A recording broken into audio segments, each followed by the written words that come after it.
What's up, guys? Jesus loves you. My name's Cody, and this is a Christian news show we do every Monday, Wednesday, and Friday. So, if you wanted to subscribe to the channel and then share the video with everybody, that would be amazing. And for the first story of the day, we're going to talk about North Korea, which I talked about in my last video. And in that last video, we're talking about people smuggling Bibles into North Korea. And I talked about how much I just admire Christians in North Korea for their courage. But I really only touched on the risk that these people are going through. And so I just wanted to elaborate a little bit more, give you guys a better example, just because South Korea dug up a little bit more information. So according to South Korea, over the last month, North Korea has executed over 80 people. And most of these people are being executed for tiny things like owning a Bible or watching South Korean television. So I just want to bring that up so you guys can see what these people go through. It's just a lot easier to be a Christian when it's not a life-threatening situation. I just think it takes a lot more faith to be a Christian in places like North Korea than it is to be in places like the United States. Though I will admit that being a Christian in the United States isn't all dandelions and unicorns. I think that's how the phrase goes. I'm saying that it's not always awesome. That's what I'm trying to say.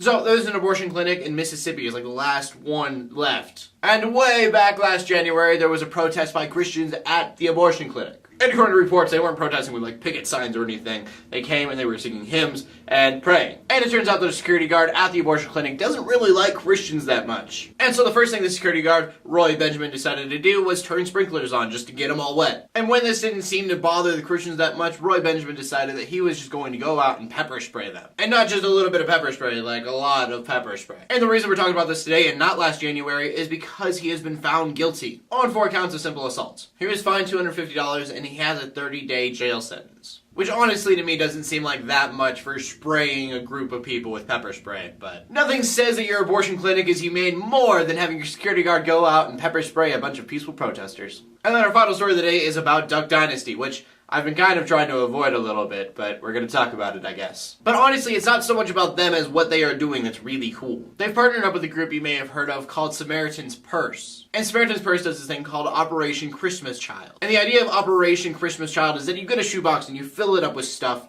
and then you send it to one of 130 countries for a little kid. And these little kids are living in places that are very high poverty stricken. So you're getting stuff that's very essential for them, along with a few non-electronic toys. Along with all the other news stories, I've left 2 links in the description below. One link is just a video of Uncle Si from Duck Dynasty filling up a shoebox for a kid, and that's kind of fun to watch. And then the other link is where you can get more information about Samaritan Purse and how to go about getting a shoebox, because they give you the guidelines if you want to make your own shoebox at home and then send that in for a kid. Or on the website, you can also just build your own box where you choose different items and they throw that in there for you, and you just pay for it. It's about $30. And then also, I totally stole this idea from somebody on Facebook. But if you don't have the money to do that, there is something else you could do. The city that I live in, there are a lot of homeless people, and I know that is just around the United States. So if you live in a big city like that, go ahead and just get an old shoebox and then fill it with stuff that that homeless person could need. I mean, if you were giving them a reusable bottle of water, maybe some body wash, I don't know, toothbrush and toothpaste, just things that they don't really have. Just fill a shoebox up with all that stuff and then give it to a homeless guy,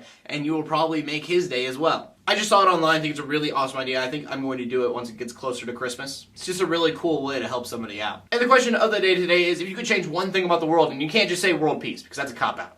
If you could change one thing in the world, what would it be? As always, please leave a comment in the comment section below with your answer. Leave a video response if you want to. My name is Cody. We're bringing news to the Christian community every Monday, Wednesday, and Friday. In closing, let the haters hate, let the Christians pray, and to everybody subscribe. I'll see you later, and God bless.